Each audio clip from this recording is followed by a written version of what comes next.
But her whole message is like, when you're true to the work and you can trace it back to the ROI and see how measurable and profitable it is, it doesn't become something that feels like second nature.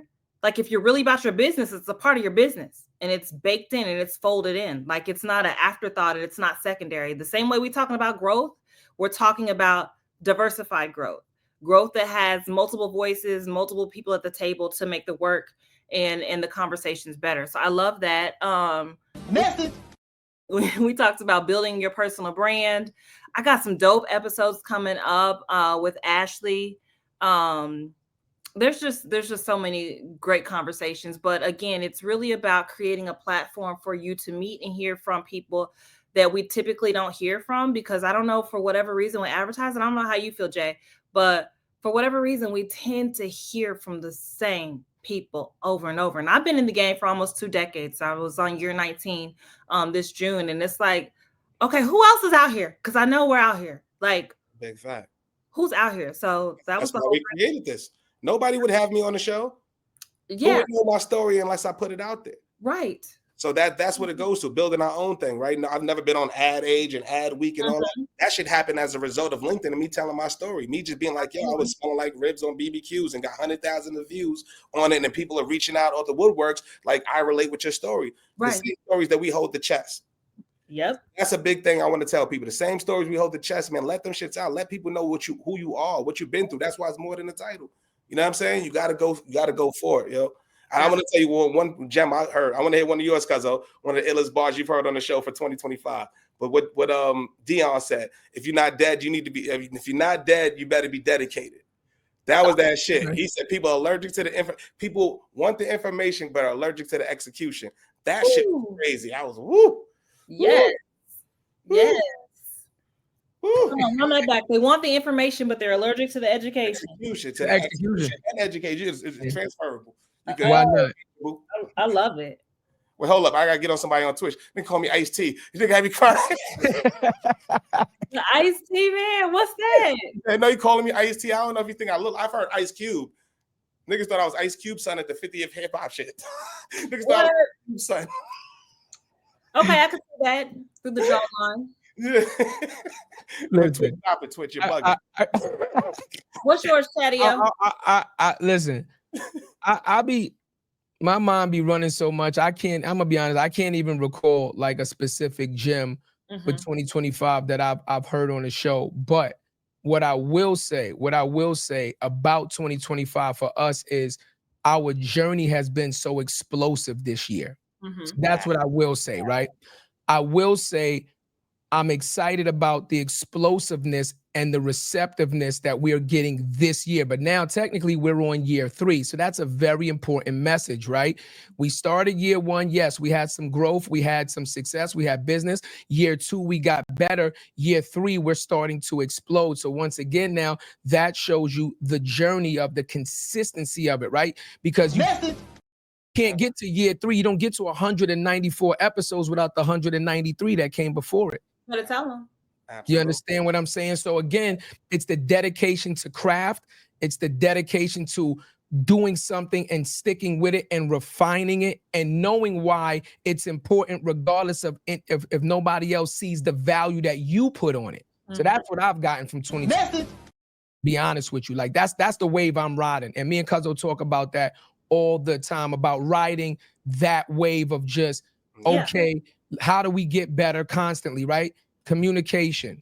Yeah. When I texted you that last week, I was like, what's the goal for the pod this year? You absolutely did. I asked you that. I was like, what's the goal? It was like, get better. Yeah. You got to ride your own wave. People will come and try to get on the wave after the fact. They usually do. But, you got to be steadfast enough to ride your own. Yeah. Roger.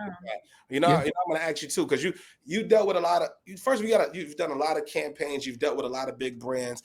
Coming from where we come from, that shit is exciting as hell. When you go in here, you go in there, you're flying out on a company car. When I used to do it, people used to be like, "How the hell? Well, what are you doing, bro?" But I want to know from you, what made you leave that to start your? What was the one thing, the one moment that I quit? Hold on. Let's be clear. I was gracefully walked out. Okay. Okay. Let's be clear for the record. I've been doing this thing for like 19 years, and I had two really good runs. One when I was at the marketing arm doing AT&T because I love the brand. I was a consumer of the brand.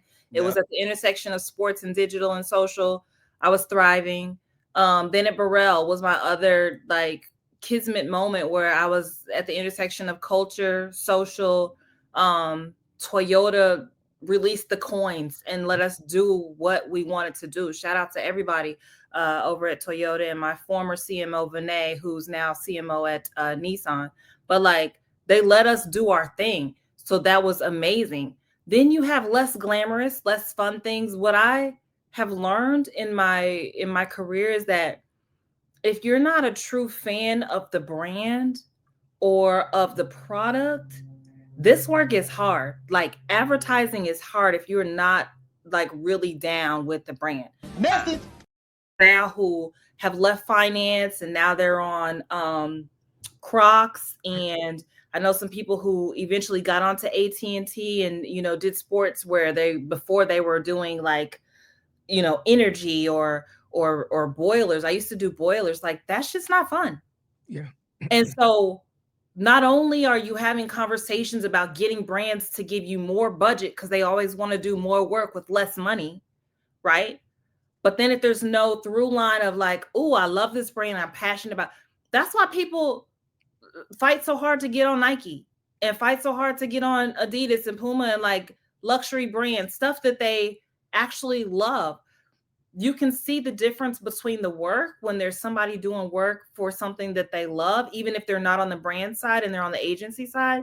That's a very, very true thing. So when it came to me and I did my final stint in finance, I was leading the account team for Bank of America over at Digitas, and finance is not sexy. I mean, it was great. We were educating people, but we wanted to have conversations about like bringing on Black influencers like EYL and like Tiffany, the Budgetnista. And it was just like, no, we are going to go with these people. And coming from having unlimited coins with AT&T and then doing multicultural marketing with Burrell and Toyota, it's just like, ugh, like, so what I tell everybody is to, if you can, and it's not always possible, and this is very true, if you can get with on brand side somewhere you love, or get at an agency that's doing work with brands that you love, because it makes the work so much better and it feels less taxing. Because this is not 9 to 5 work, like we all know that, but for somebody else listening in, maybe considering a career in advertising or a future in this space, in this industry, this shit's not 9 to 5. Like it's like 9 to 9 or whenever. And don't be an activation, right? Or don't have a crazy client, because at the end of the day, the client's your client. So if you got somebody who's a rogue client that feels like they need to text you in random hours, sometimes you gotta chalk it up and take it on the chin. So this is not a faint of heart industry. But yeah, I was a part of the layoffs that happened back in June. So here's me, year 19. And I talked about this on my first guest podcast with Miranda Yelverton. We both had made up our mind. We had been in the industry. Now, we didn't know each other prior, but this was the tune of a lot of people who went to Cannes last year and a lot of people who went to Cannes the year before. We was like, yo, we've been in the game for all these years. We're not the chief diversity officer. We're not the chief creative officer. We're not creating the work that's actually going to get judged. So we're not on nobody's list as far as getting sent to this major event, which is like, the Emmys or the Grammys of advertising. We're not getting picked to do that. So at some point you have to do what? Own your agency, which is what my platform's all about. You got to like make a decision. Like, I'm not going to rely on this agency or this holding company to eventually pick me. I'm not a pick me type chick. So I was like, I told my husband the year before, it was very Black in Cannes in 2023, very Black. And I had FOMO. My LinkedIn was like, I was like, what? So I made a decision. I was like, yo, whatever I got to do, I'm getting to Cannes. So I went and had a conversation. Now, mind you, I was leading the ERG at Digitas at the time. So major agency off, major top of the Black community group. And we definitely had coins to go to conferences and do all this. And I was told that Cannes is not a conference. I know you don't have a fuck you mean button or you know. But Oh, yeah, we got Are you out of your fucking mind? Hey, we it's got not that too. Yeah, we got that too. okay. And I was like, what do you mean it's not a conference? It is a conference. There's a whole, when you go to CAN's website, there's a whole downloadable sheet that you send to your agency to tee up the conversation of you going. Yeah. So I was like, okay, cool. So I had to give that information to the entire BRG because I was on the whole, let's use your stipend, your educational stipend and your conference stipend to go. Was told no. So then I was like, I was at a very senior position and I had the money to be able to go, but a lot of people that was trying to take the approach of using the stipend couldn't go. I ended up going, had an amazing experience, but I felt so validated in my decision to bet on myself, like we talked about earlier, right? Ride my own wave, get myself in the room.